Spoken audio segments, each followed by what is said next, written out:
피곤한 엄마가 퇴근 후에 집에 돌아왔는데 아이들 중 한 명이 샌드위치를 만들고 나서 부엌을 치우지 않았다는 것을 발견했어요. 위층으로 올라가서 세 아이들이 숙제하고 있는 걸 봤죠. 에런, 클로이, 팀 모두 자신이 난장판을 만들었단 걸 부인했어요. 그래도 엄마는 누가 거짓말을 하고 있는지 알 수 있었어요. 여러분은 누가 한 짓인지 아시겠어요? 그리고 엄마는 그걸 어떻게 알았을까요?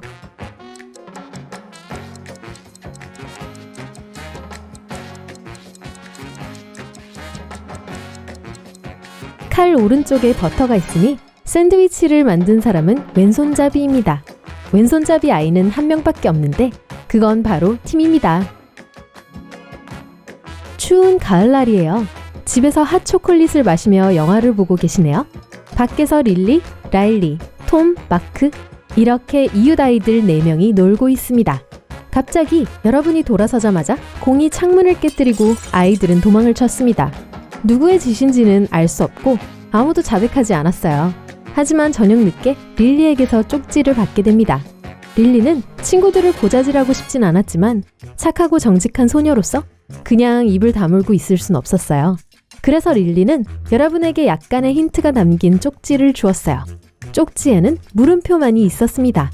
쪽지를 다시 한번 보세요. 여러분은 누가 창문을 깼는지 추측할 수 있나요?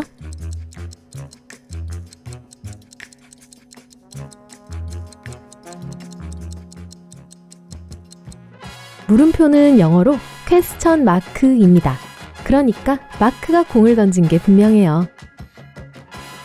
왕은 자신의 아들 중 누구를 후계자로 지명해야 할지 결정할 수 없었습니다. 그는 아들들에게 전화를 걸어 특이한 시합을 제안했어요. 말이 후계자를 결정하는 거였죠. 경마대회를 열어서 꼴찌하는 말의 주인이 후계자가 될 것입니다. 경주가 시작되자 당연히도 아무도 움직이지 않았어요. 경주가 연기될 때까지 3박 3일 동안 그렇게 서 있었어요. 아들들은 이 문제를 어떻게 해결할지 고심하고 있었어요. 다음날 세 사람 모두 말 등에 올라타고 최대한 빨리 질주했어요. 하지만 왕은 규칙을 바꾸지 않았습니다. 아들들은 왜 이런 결정을 했고 해결책은 무엇이었을까요?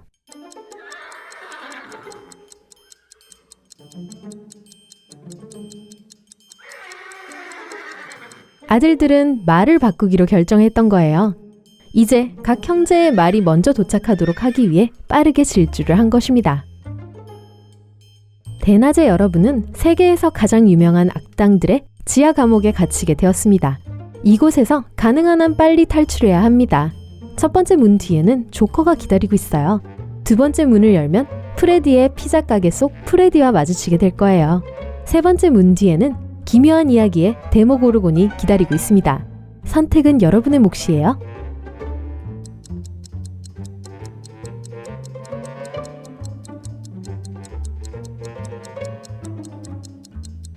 두 번째 문을 여는 걸 강력 추천합니다.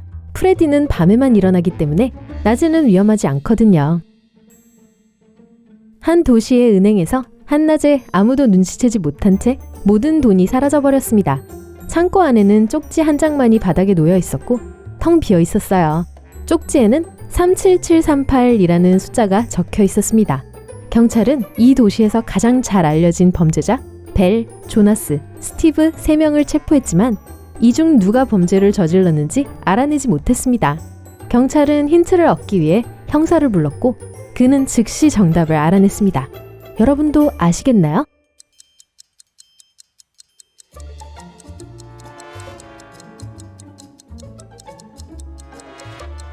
종이를 돌리면 숫자가 영어로 B-E-L-L-E, 벨이라는 이름으로 바뀝니다. 해나는 가까운 도시로 출장을 가서 호텔에 머물렀습니다. 긴 하루를 보낸 후 책을 읽으며 쉬고 있는데 문을 두드리는 소리가 들렸어요. 그녀는 무슨 일인지 물으며 문을 열었습니다. 밖에 있던 남자는 당황하며 이렇게 말했습니다. 아, 귀찮게 해서 죄송해요. 제 방인 줄 알았어요. 그리고 그는 자리를 떴습니다. 해나는 이게 그냥 실수일 거라고 믿지 않았고 그 남자를 체포하기 위해 경비원을 불렀습니다. 그녀는 왜 의심을 했을까요?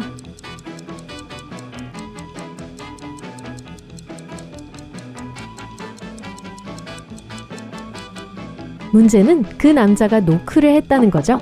정말 자기 방이라고 생각했다면 열쇠로 열려고 했을 거예요. 한 꼬마 농부가 왕의 궁전에서 잡혔습니다. 왕은 매우 화가 났고 그냥 소년을 보내주고 싶지 않았어요. 그는 다양한 종류의 수수께끼들을 좋아했기에 소년에게 탈출할 기회를 주었어요. 왕은 소년이 3개의 문 중 하나를 골라서 그곳을 안전하게 나간다면 자유롭게 떠날 수 있다고 말했습니다. 첫 번째 문 뒤에는 3년 동안 굶은 사자가 있었어요. 두 번째 문 뒤에는 실력 좋은 암살자 3명이 있었습니다. 세 번째 문 뒤의 방에는 유독가스가 가득했죠. 소년은 선택을 하고 간신히 궁전을 빠져나갔습니다. 그는 어느 문을 선택했을까요?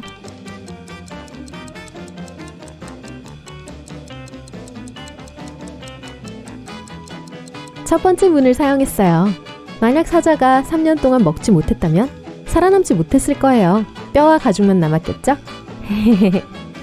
줄리아라는 이름의 젊은 여자는 독약이 든 차를 마시고 쪽지를 남겼습니다. 쪽지에는 이렇게 적혀 있었어요. 저는 더 이상 이렇게 살 수 없어요. 더 살기 싫어요. 아무도 죄가 없어요. 하지만 경찰은 그녀가 자기 의지로 차를 마셨다고 생각하지 않았습니다. 누군가 모든 것을 꾸며서 그녀에게 시킨 것이라고 생각했어요. 면밀한 분석 끝에 그 쪽지는 정말 줄리아가 쓴 것으로 확인되었습니다.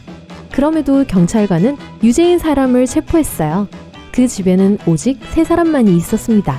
줄리아의 남자친구 이안, 언니 케이트, 그녀의 실험실 파트너 미아 3명이었죠. 누가 유죄인지 맞출 수 있으시겠어요?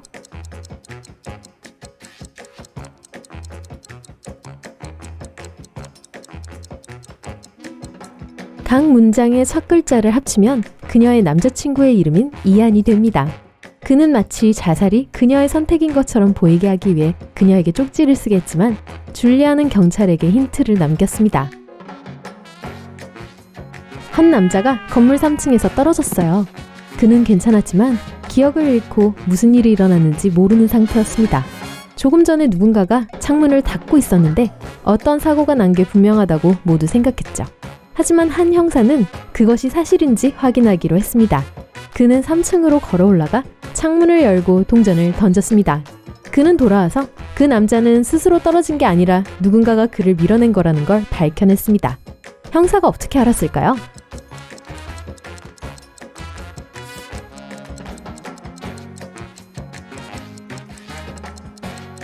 형사는 창문을 열었습니다. 이전에 누가 문을 닫았다는 뜻이죠. 만약 그 남자가 실수로 떨어진 거라면 창문은 열려 있었을 거예요. 지하 감옥에 갇혔군요. 3개의 길이 있지만 어느 것도 안전해 보이지 않습니다. 첫 번째 문 뒤에는 덩치 크고 힘센 경비원이 있습니다. 두 번째 문 뒤에는 크고 굶주린 개 3마리가 있습니다. 세 번째 문 뒤에는 날카로운 회전 톱니바퀴 2개가 있습니다. 어느 길을 따라 나가야 안전할까요?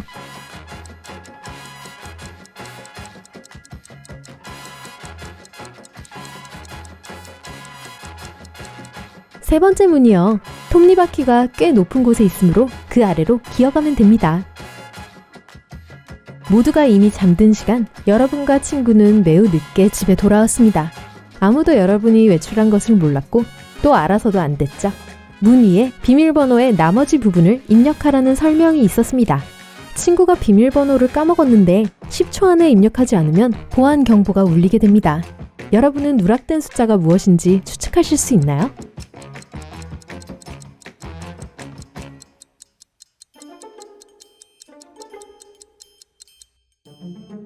조합은 10, 11, 12, 13, 14, 15의 두 자릿수에 불과합니다. 따라서 나머지 6자리는 1, 6, 1, 7, 1, 8이므로 남는 건 16, 17, 18입니다. 제임스는 3 쌍둥이 딸을 둔 싱글 대디입니다. 그는 늦게까지 일하다가 다른 친구가 다른 동네의 파티에서 딸 하나 봤다는 전화를 받았습니다. 하지만 친구는 그게 3 쌍둥이 중 누군지는 알지 못했죠. 제임스는 집에 돌아왔을 때 딸들에게 파티에 갔었냐고 물었어요. 어텀은 저녁 내내 숙제를 하고 있었다고 말했어요.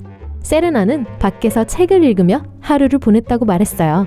에멜리는 보드게임 우노를 하고 있었다고 했습니다. 제임스는 누가 거짓말을 하고 있는지 바로 알 수 있었어요. 누구일까요?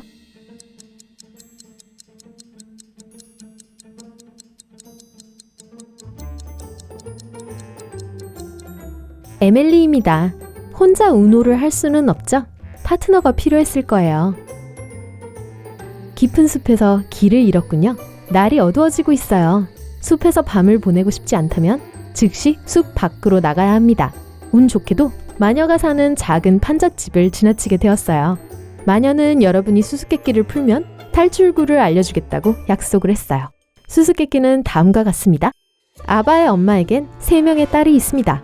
큰 딸의 이름은 에이프릴, 둘째 딸의 이름은 메이입니다. 막내 딸의 이름은 무엇일까요?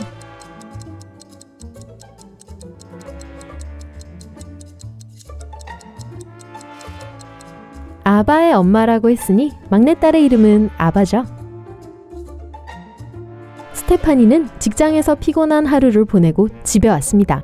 따뜻한 목욕을 하고 드디어 자신이 가장 좋아하는 아이스크림을 먹을 생각에 아주 들떴죠. 하지만 냉동실을 열자 아이스크림이 없었어요. 스테파니는 아이스크림을 먹은 사람이 자신의 아이들 중 한 명일 거라고 생각했어요. 그녀는 아이들에게 전화를 걸어 이렇게 물었습니다. 누가 내 간식을 먹었니? 마이클은 이제 막 집에 도착해서 아직 아무것도 먹지 못했어요 라고 했어요. 니콜은 전 엄마 아이스크림은 건드리지도 않았어요. 막내 제니는 전 아니에요 라고 말했습니다. 스테파니는 누가 거짓말을 하고 있는지 즉시 깨달았습니다. 누구일까요?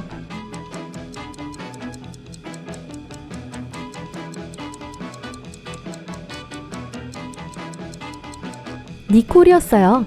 스테파니가 어떤 음식인지 구체적으로 밝히지 않았지만 니콜은 엄마가 아이스크림에 대해 묻는 거란 걸 알고 있었죠.